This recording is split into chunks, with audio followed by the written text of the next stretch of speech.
আলহামদুলিল্লাহি রাব্বিল আলামিন ওয়াসসালাতু ওয়াসসালামু আলা সাইয়্যিদিল আমবিয়াই ওয়াল মুরসালিন ওয়া আলা আলিহি ওয়া আসহাবিহি আজমাইন। প্রিয় সাংবাদিক বন্ধুগণ এবং এখানে উপস্থিত রয়েছেন বাংলাদেশ খেলাফত মজলিসের কেন্দ্রীয় নেতৃবৃন্দ, আজকের এই অডিয়েন্সে উপস্থিত রয়েছেন বাংলাদেশ খেলাফত মজলিসের আসন্ন ত্রয়োদশ জাতীয় সংসদ নির্বাচন উপলক্ষে সারা দেশ থেকে বাংলাদেশ খেলাফত মজলিসের মনোনয়নে জাতীয় সংসদ নির্বাচনে অংশগ্রহণের প্রত্যাশী প্রার্থী ভাইয়েরা,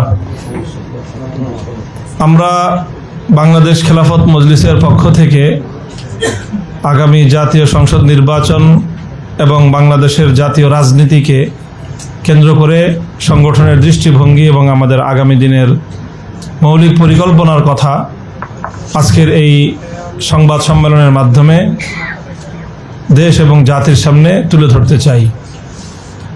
আমরা জানি যে বিগত 2024 সালের জুলাই এবং আগস্ট রক্তক্ষয়ী এক অভ্যুত্থানের মধ্য দিয়ে বাংলাদেশে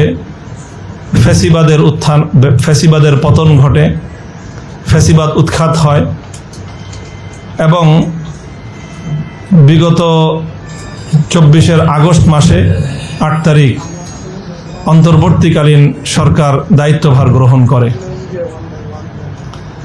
বিগত 15 বছরের ফ্যাসিবাদী আমলে বাংলাদেশে রাজনৈতিক অঙ্গনে যে সকল সংগঠনগুলো সবচেয়ে বেশি নিগৃহীত, নির্যাতিত এবং ফ্যাসিবাদের উৎপীড়নের শিকার হয়েছে, তার মধ্যে অন্যতম সংগঠন বাংলাদেশ খেলাফত মজলিস। বাংলাদেশ খেলাফত মজলিসের কেন্দ্রীয় প্রায় সকল নেতৃত্ব দীর্ঘ সময় কারাগারে নিক্ষিপ্ত হয়েছে এবং সরাসরি ফ্যাসিবাদী রেজিম সরকারের প্রধান শেখ হাসিনা শাহীর সরাসরি টার্গেটে পরিণত হয়েছিল বাংলাদেশ খেলাফত মজলিস এবং তার নেতৃত্ব।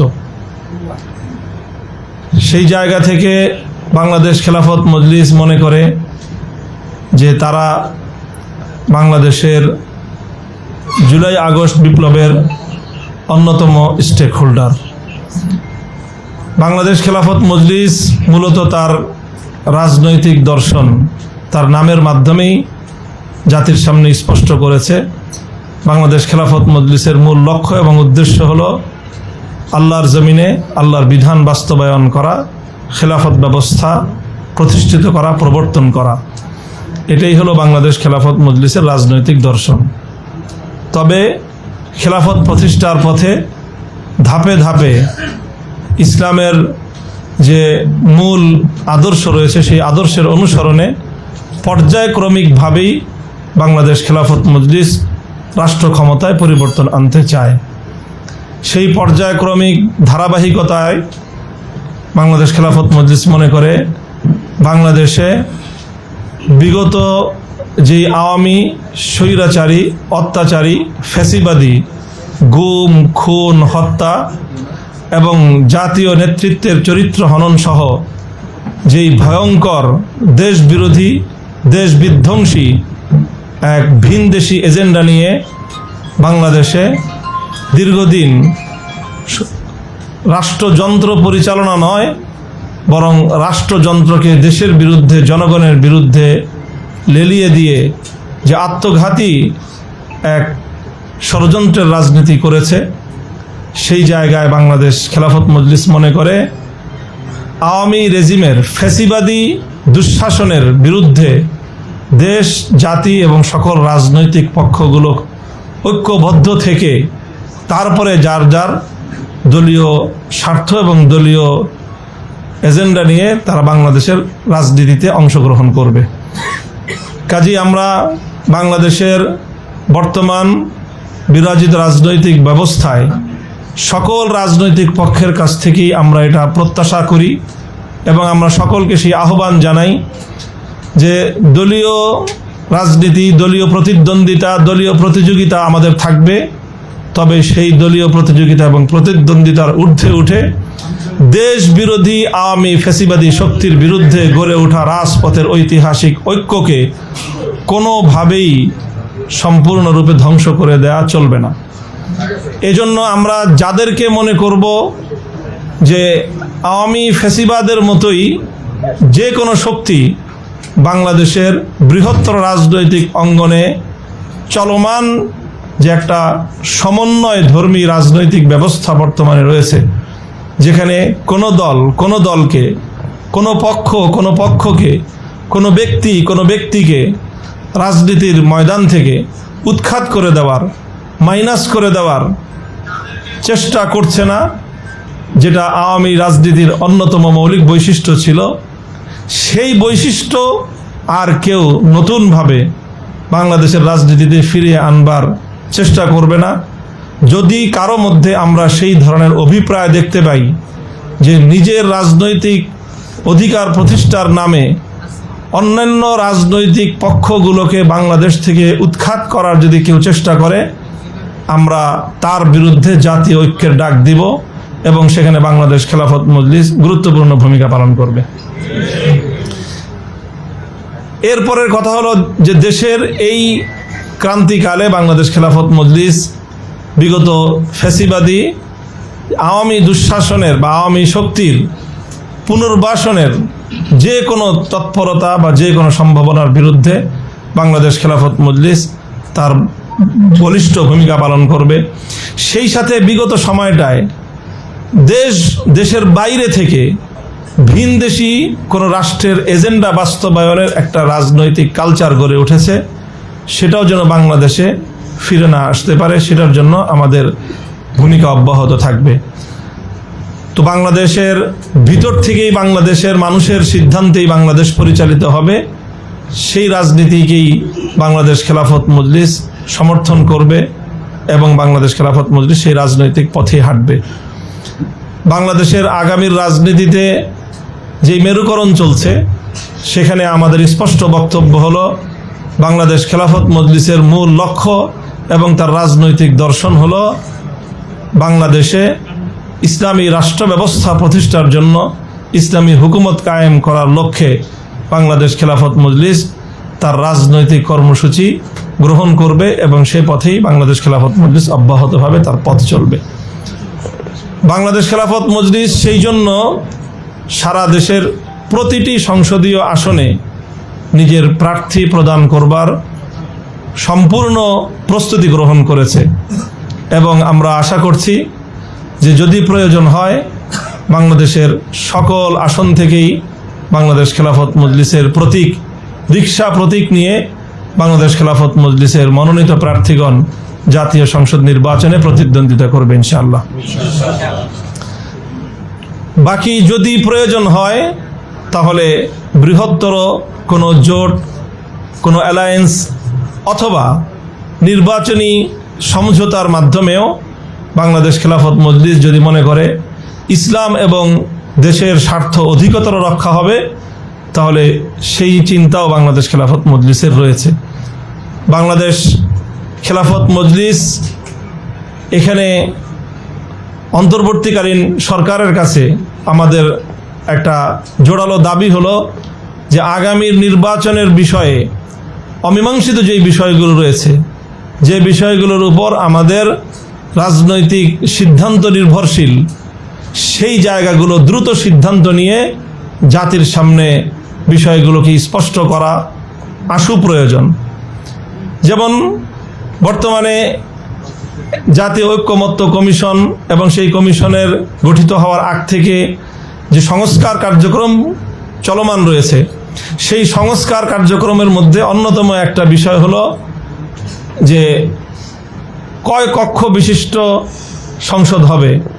এখানে খুব জোরালোভাবে ইতিমধ্যে জাতীয় ঐক্যমত্য কমিশনের প্রতিনিধিত্বকারী সকল দল এই ব্যাপারে একমত হয়েছে মর্মে আমরা সংবাদ দেখেছি, যে সেটা হলো বাংলাদেশে দ্বিকক্ষ বিশিষ্ট সংসদ হবে। সেখানে উচ্চ কক্ষ একটা থাকবে, বর্তমান সংসদ নিম্ন কক্ষ হিসেবে দায়িত্ব পালন করবে। সেই জায়গায় উচ্চ কক্ষের সদস্য কতজন থাকবে সেটাও মোটামুটি ঐক্যমত্য হয়ে গিয়েছে ইতিমধ্যে। কিন্তু সেই উচ্চ কক্ষ কিভাবে নির্বাচিত হবে, উচ্চ কক্ষের সদস্যবর্গ, নিম্ন কক্ষ কিভাবে নির্বাচিত হবে, এই বিষয়গুলো এখনো পর্যন্ত কোনো সিদ্ধান্ত গৃহীত হয়নি।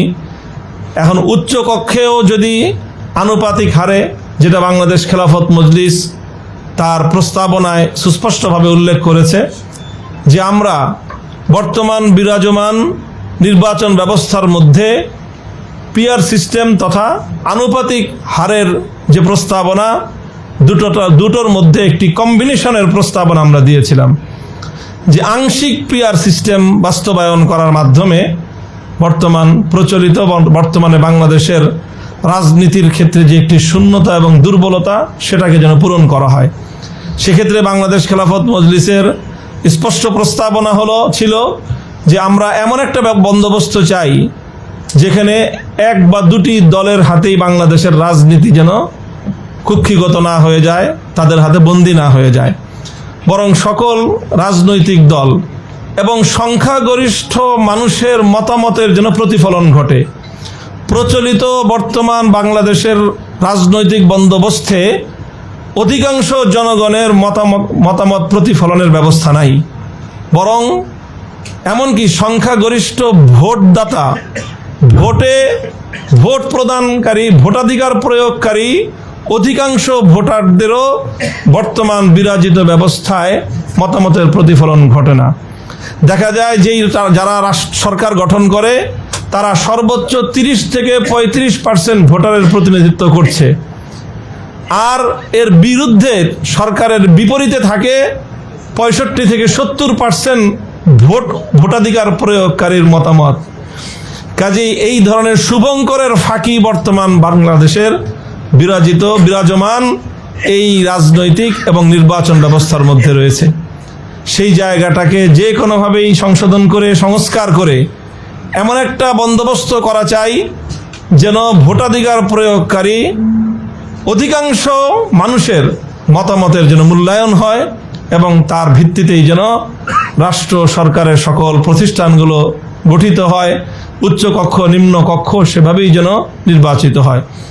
সেই জন্য আমরা বর্তমান প্রচলিত চলমান নির্বাচন ব্যবস্থার সাথে আংশিক পিয়ার ব্যবস্থার সমন্বয়ের প্রস্তাবনা আমরা করেছি এবং বিশেষ করে প্রস্তাবিত উচ্চ কক্ষে শতভাগ আমরা পিয়ার তথা সংখ্যানুপাতিক হারের যেই সংখ্যানুপাতিক হারে নির্বাচনের প্রস্তাবনা আমরা জোরালোভাবে জাতীয় ঐক্যমত্য কমিশনেও বলেছি এবং আজকের সংবাদ সম্মেলনের মাধ্যমে আজকেও আমরা তার পুনরাবৃত্তি করছি। কাজে সেই বিষয়গুলো যদি নির্ধারিত হয় তাহলে তার ভিত্তিতেই বাংলাদেশ খেলাফত মজলিস আগামী দিনে তার রাজনীতিতে অংশগ্রহণের কৌশল নির্ধারণ করবে, যে কিভাবে নির্বাচনে অংশগ্রহণ করবে। 300 আসনেই বা সকল আসনেই নিজস্ব দলীয় প্রতীকে একক প্রার্থী দিবে না বৃহত্তর নির্বাচনী সমঝোতা বা জোটবদ্ধ করে নির্বাচনে যাবে, সেটা এই বিষয়টার উপর নির্ভরশীল এবং তার উপর ডিপেন্ডেন্ট। আমরা আশা করছি যে আগামী দিনে বাংলাদেশে সরকার প্রতিষ্ঠিত হবে, নির্বাচিত সরকার, জনগণের ভোটে নির্বাচিত হবে সরকার। সেই সাথে জনগণের ভোটেই শক্তিশালী বিরোধী দল গঠিত হবে, যাতে বিগত দিনের যেই ফ্যাসিবাদ তৈরির যে মূল মোক্ষম উপায় ছিল, পথ ছিল, সেটা হলো বিরোধী দলকে সম্পূর্ণরূপে ধ্বংস করে দিয়ে একদলীয় বাংলাদেশের রাজনৈতিক বন্দোবস্ত প্রতিষ্ঠা করে সেই একদল ভিনদেশি এজেন্ডা বাস্তবায়নের মাধ্যমে দেশকে বিদেশি শক্তির কাছে বিক্রি করে দেওয়ার পায়তারা চালিয়েছিল। বাংলাদেশ খেলাফত মজলিস দেশের স্বার্থে, জনগণের স্বার্থে আগামীর রাজনীতিকে দেশের পক্ষে, জনগণের পক্ষে, দেশের স্বকীয়তা স্বাধীনতা রক্ষা করার লক্ষ্যে বাংলাদেশ খেলাফত মজলিস চায় যে আগামীর রাজনীতিতে সরকারের পাশাপাশি শক্তিশালী বিরোধী দলও থাকবে এবং তারা সরকারের গঠনমূলক সমালোচনার মাধ্যমে দেশকে সামনের দিকে অগ্রসর করার চেষ্টা চালাবে ইনশাআল্লাহ। তো আমি আশা করি যে সেভাবেই বাংলাদেশ খেলাফত মজলিস ইনশাআল্লাহ অচিরেই তার নির্বাচনী পূর্ণাঙ্গ কৌশল প্রণয়ন করে পূর্ণাঙ্গ কৌশল নির্ধারণ করে চূড়ান্ত সিদ্ধান্ত গ্রহণ করবে এবং নির্বাচনী সিদ্ধান্ত চূড়ান্তভাবে গৃহীত হওয়ার পরেই আপনাদের মাধ্যমে ইনশাআল্লাহ আমরা জাতিকে সে ব্যাপারে আমাদের সিদ্ধান্ত অবহিত করবো ইনশাআল্লাহ। সভাপতির বক্তব্যে গতকাল মহাসমাবেশের যিনি সভাপতি ছিলেন তিনি জানিয়েছেন যে আগামীতে অগ্রগণ্য রাজনৈতিক শক্তি হিসেবে জোটবদ্ধ ইসলামী দলগুলো আত্মপ্রকাশ করবে। তো আপনি কি এই বক্তব্যের সাথে একমত কিনা এবং ওই জোটে আপনারা শরীক হবেন কিনা? এগুলো এক নাম্বার প্রশ্ন। দ্বিতীয় যে প্রশ্নটা, আগামীতে জাতীয় নির্বাচনের আগে স্থানীয় সরকার নির্বাচনের আপনাদের কোনো দাবি আছে কিনা, বা স্থানীয় সরকার নির্বাচনটা আসলে আপনারা কখন চান? ধন্যবাদ। প্রথম যেই প্রশ্ন এসেছে ভাইয়ার, সেটা হলো যে বৃহত্তর ইসলামী জোট বা দেশপ্রেমিক জোট, সেই বিষয়ে আমি আমার বক্তব্যের মধ্যে পরিষ্কার করেছি যে নির্বাচন ব্যবস্থাটা কোন সিস্টেমের আওতায় পরিচালিত হচ্ছে, পিআর পদ্ধতি কতটুকু থাকছে বা থাকছে না, এই বিষয়গুলো আমাদের চূড়ান্ত সিদ্ধান্ত গ্রহণ করার জন্য এটা অন্যতম একটা মৌলিক নিয়ামকের ভূমিকা পালন করবে। সেটা চূড়ান্ত না হওয়া পর্যন্ত আমরা আমাদের দলীয় সিদ্ধান্ত চূড়ান্তভাবে ঘোষণা করতে পারছি না। তবে বাংলাদেশ খেলাফত মজলিসের রাজনৈতিক ঐতিহ্য হলো যে ইসলামী শক্তির ঐক্যকামী সংগঠন বাংলাদেশ খেলাফত মজলিস।